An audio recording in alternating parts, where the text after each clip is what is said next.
Hello friends and welcome to our channel Weekend Class, and today we will start the part 3 of our first chapter of Sociology and Society of class 11th.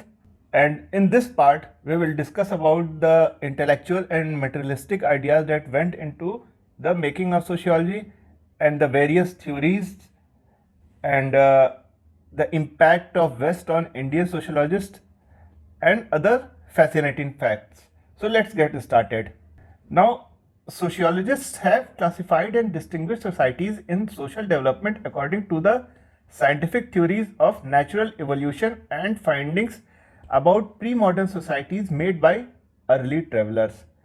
तो जो शुरुआत में जो travellers जो हैं, जैसे कि Ibn Battuta हुआ, इब्न खालदून हुआ, तो ये लोग जो बाहर से आए, क्रिस्टोफर कोलंबस, तो इन्होंने जो इनपुट्स दिए वापस जा करके, उसके आधार पे शुरुआत में जो है सोसाइटी का क्लासिफिकेशन हुआ, वो इसी आधार पे हुआ।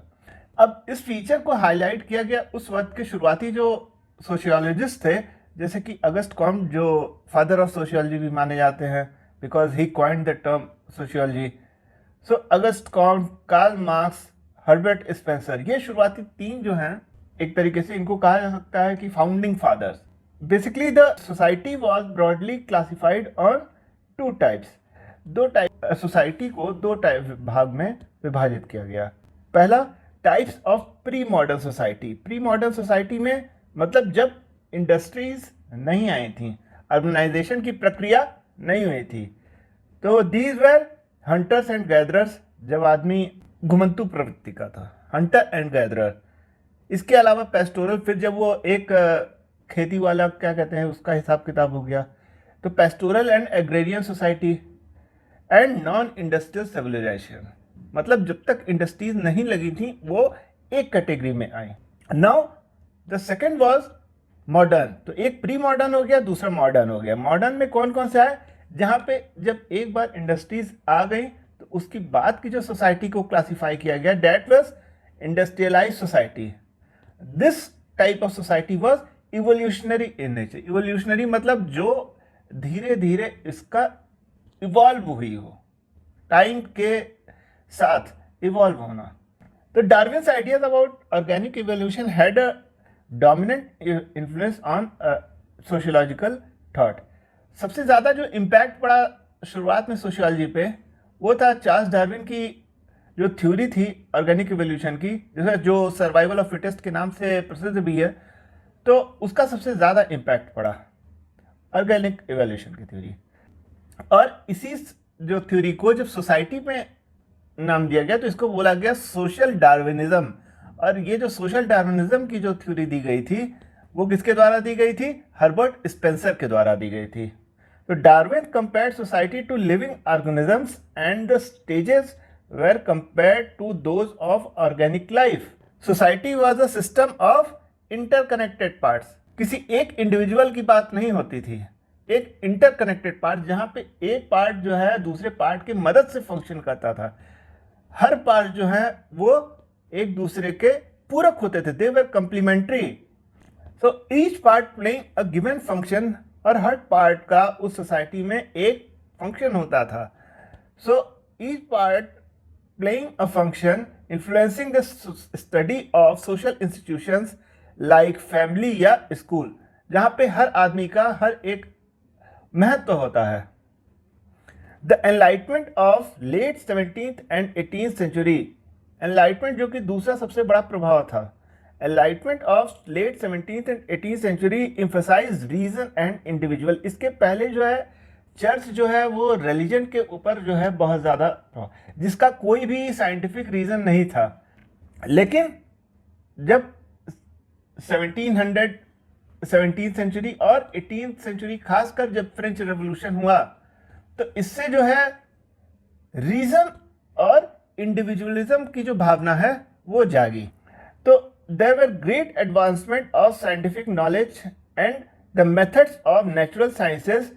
और इस बात को महसूस किया गया कि जो मेथड ऑफ नेचुरल साइंसेस थी उसको ह्यूमन अफेयर्स के भी लिए यूज करना चाहिए। तो सोशियोलॉजी जो है एक सोशल साइंस बन के उभरी, जिसने एक्सपेरिमेंट, ऑब्जर्वेशन और उसके बाद उसके किसी कंक्लूजन पे आने की जो विचारधारा तय की। अब now what were the materialistic, अभी तक हम लोग ने इंटेलेक्चुअल आइडियाज की बात की थी, अब मटेरियलिस्टिक आइडियाज या इश्यूज इन्फ्लुएंसिंग सोशियोलॉजी। तो ऐसे कौन कौन से थे? सबसे पहला जो था वो था industrial revolution. Industrial revolution was based upon a new and dynamic form of activity that was capitalism. क्योंकि पहले मोड ऑफ प्रोडक्शन जो क्या था, कैपिटलिज्म नहीं हुआ करता था, एग्रीकल्चर हुआ करता था। अब एग्रीकल्चर की जगह जो डोमिनेंट फॉर्म किसने ले ली? कैपिटलिज्म की। तो कैपिटलिज्म में जो सब्जेक्ट्स हैं या जो विभिन्न साइंसेस हैं ये आपस में कोरिलेटेड हैं, like anthropology, economics, political science and history. लेकिन ये जो डिस्टिंक्शंस हैं that are not clear cut, they all share a common range of interest, concepts and methods. Thus the distinctions are arbitrary and not straight-jacketed. तो इस प्रकार ये जो आप सब्जेक्ट्स देख रहे हैं 4-5, इनके और सोशियोलॉजी में काफ़ी कुछ कॉमन है, इनके कंसेप्ट्स भी काफ़ी सेम हैं, कुछ डिफरेंसेस हैं, लेकिन इनको क्लियर कट कंपार्टमेंटलाइज नहीं किया जा सकता है। तो आज की विचारधारा में काफ़ी कुछ जो चीज़ें हैं सब में समान हैं। अब जो कार्ल मार्क्स उस वक्त के बहुत बड़े सोशियोलॉजिस्ट थे, सबसे पहले जिसको एक प्रोमिनेंट सोशियोलॉजिस्ट कहा गया उनमें सबसे पहले कार्ल मार्क्स थे। वो तो ही सेड दैट फैक्ट्री जो है, इंडस्ट्रीज, वो ऑप्रेसिव तो थी। ऑप्रेसिव मीन्स क्योंकि वहाँ पे लिविंग कंडीशन ऑफ वर्कर जो था वो सही नहीं था। इसके अलावा वर्किंग आवर्स बहुत ज़्यादा थे, 10 से 15 घंटा काम कराया जाता था लोगों से। तो factories were oppressive yet it was liberating. उसके बावजूद वो आदमी को अपने हिसाब से जीने का अधिकार देती थी। The workers got to know collective functioning as well as concerted efforts for better condition. यहाँ पे आकर के वर्कर्स को इस बात का रियलाइजेशन हुआ कि कैसे कलेक्टिव एफर्ट से अपने सपनों को साकार किया जा सकता है। Another important indicator of the industrial society was the emergence of clock time as the basis of social organization. Industry का सबसे बड़ा एक और इम्पैक्ट पड़ा कि क्लॉक एक सोशल ऑर्गेनाइजेशन के रूप में उभरी। अब क्लॉक को भी आप सोचिए कि एक सोशल ऑर्गेनाइजेशन के रूप में किस तरीके से वो किया गया। तो इसके बारे में अब हम लोग चर्चा करते हैं कि कैपिटलिस्ट सोसाइटी के पहले टाइम को किस तरीके से हम लोग देखा करते थे। तो जो काम होता था उसको हम लोग किन फैक्टर से याद करते थे कि सनसेट। तो मतलब सनसेट जो होता था उसके पहले जो है सभी लोग काम करते थे। सुबह की किरणें फूटने के बाद सब लोग काम करने जाते थे और संध्या काल के पहले सभी लोग काम से वापस आ जाते थे। तो एक टाइम फिक्स नहीं था। तो clock was basically now the constraint of deadline. पहले क्या था? Work rhythms were set by factors such as sunset and the break between task and constraints of deadline which was changed after clock came into existence. But the introduction of clock time synchronized labor. अब इसके अलावा clock ने क्या किया? Labour को synchronise कर दिया। मतलब एक शिफ्ट में कुछ लोग काम कर रहे हैं तो वही जो लेबर हैं वो उस शिफ्ट में काम कर रहे हैं। तो एक जो सिंक्रोनाइजेशन हुआ कि एक काम को कई लेबर मिलकर कर रहे हैं, तो एक सिंक्रोनाइजेशन हो गया, अलग अलग नहीं, एक एकजुटता टाइप की चीज जो है वो भी आई। अब जो है कैपिटलिस्ट के आने के बाद सबसे बड़ा मूल मंत्र जो है वो चेंज हो गया। वो था कि टाइम इज मनी, समय ही धन है। Now why should we study the beginning of sociology and its growth keeping Europe in centre. ये एक प्रश्न उठता है कि क्यों हम लोग यूरोप को ही सेंटर में रखें जब सोशियोलॉजी की स्टडी करें। Because the issues and concerns of sociology also varied according to the events which occurred in European societies in 18th and 19th century, especially after the advent of capitalism and industrial revolution. Sociology सबसे ज़्यादा प्रभावित किससे हुई? जो Europe की society में 18वीं और 19वीं शताब्दी में जो परिवर्तन आए उससे सोशियोलॉजी सबसे ज़्यादा प्रभावित हुई। अब ये जो इश्यूज थे they had a universal effect हालांकि हो सकता है उनकी जो इम्पैक्ट का तरीका हो या एक डिग्री ऑफ इम्पैक्ट वो कहीं कम हो, कहीं प्रभाव कम हुआ हो, कहीं प्रभाव ज़्यादा हुआ हो, लेकिन उनका प्रभाव जो है वो हर जगह महसूस हुआ। इनमें से ये एक कारण इसका ये भी था, एक कारण इसका ये भी था कि ये सभी जो है एक कॉलोनियल कंट्रीज थी, जो यूरोप की मैक्सिमम कंट्रीज थी, और इनका किसी न किसी देश पे राज भी था। तो जो उनके यहाँ होता था उससे सभी लोग प्रभावित भी होते थे। तो जैसे कि in late in 18th century most of the countries of the world were the colonies of western countries, जैसे कि हमारा भारत भी काफी दिनों तक इंग्लैंड का गुलाम रहा। So changes in Europe automatically had an effect on the societies of these countries. तो यूरोप में कोई चेंज होता था तो ये तो स्वाभाविक था कि वो हम लोग के देश पे या जिन कंट्रीज पे यूरोप के कंट्रीज जो हैं वो राज करती थी उन पे भी, उनकी सोसाइटीज पे भी वो फर्क पड़ना तय था। जैसे कि आज हम लोग पैंट शर्ट पहनते हैं, तो पहले पैंट शर्ट हम लोग का पहनावा नहीं हुआ करता था। ये कहाँ से आया? इंग्लैंड से आया। फिर लड़कियों के लिए एजुकेशन की मांग, ये किसने की? School as a institution of education, ये कहाँ से आया? ये सभी जो है, नहीं तो पहले लोग गुरुकुल में पढ़ते थे, तो ये सारी चीज़ें जो हैं वो कहाँ से आई? इंग्लैंड से आई।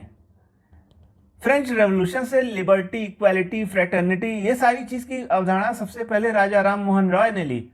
तो भारत को फ्रेंच रेवोल्यूशन जो है सिंगल हैंडेडली सबसे ज़्यादा जो है अगर किसी उसको प्रभावित किया है सोशियोलॉजी वाली प्रक्रिया को, तो वो कोई भी इवेंट अगर सबसे ज़्यादा प्रभावित किया है तो वो है फ्रेंच रेवोल्यूशन, जो कि 1789 में हुआ था। Now growth of sociology in India, यहाँ पे भी वही चीज़ है कि since colonialism was an important part of modern capitalism and industrialization, influence of Western sociologists had a direct bearing on understanding social change in India. अब चूंकि भारत एक colony था, भारत एक कॉलोनी था ब्रिटेन का, तो जो भी क्या कहते हैं वेस्टर्न सोशियोलॉजिस्ट बात करते थे उसका, और वो किस तरीके से भारत की सोसाइटी को परसीव करते थे, उसका एक डायरेक्ट इम्पैक्ट पड़ता था। मार्क्स ने इस चीज को हाईलाइट किया कि जब से ईस्ट इंडिया कंपनी भारत में आई, भारत की सूती मिलें जो हैं वो काफी हद तक उनका विनाश हो गया। क्यों? क्योंकि अब जो है इंग्लैंड ने यहाँ से कॉटन ले करके भारत पे के कपड़ों पे बहुत ज़्यादा टैक्स लगा दिया, तो यहाँ का जो कपड़ा है वो महंगा हो गया और लोग अपने ही कपड़े नहीं खरीद पाते थे। और इंग्लैंड से जो है वो कपड़ा बिना ड्यूटी के आता था, बिना टैक्स के आता था और सस्ता मिलता था। तो भारत की जो हैंडीक्राफ्ट है वो अपने आप खत्म हो गया। तो इस चीज़ को मार्क्स ने हाईलाइट भी किया। लेकिन कई वेस्टर्न जो फिलोसफर्स थे और थिंकर्स थे, उनकी जो आइडिया थी अबाउट इंडियन सोसाइटी वो करेक्ट नहीं थी, बिकॉज इंडियन सोसाइटी और वेस्टर्न सोसाइटी में बहुत अंतर है। India is a country of diverse identities. Bharat में बहुत विविधता है, वेस्टर्न कंट्रीज में वैसी विविधता नहीं है। तो ये स्वाभाविक सी चीज थी कि वो जिस तरीके से भारत की सोसाइटी को परसीव करेंगे और इंडिया के सोशियोलॉजिस्ट जिस चीज से परसीव करेंगे उसमें बहुत अंतर होगा, और वो जिस चीज से परसीव करेंगे वहां थोड़ी न थोड़ी कमी आएगी जरूर। तो उन्होंने भारत की सोसाइटी को स्टैटिक, मतलब जो कि बदलने न वाली हो, इस टाइप से उसको पोर्ट्रे किया। Western socialist saw the Indian villages of 19th century as the past and remnant of Indian society of European society. उन्होंने कहा कि जो इंडियन विलेजेस थे 19वीं शताब्दी के, वो उससे भी पहले के जो 100-200 साल पहले के जो यूरोपियन सोसाइटी के थे उस टाइप के थे।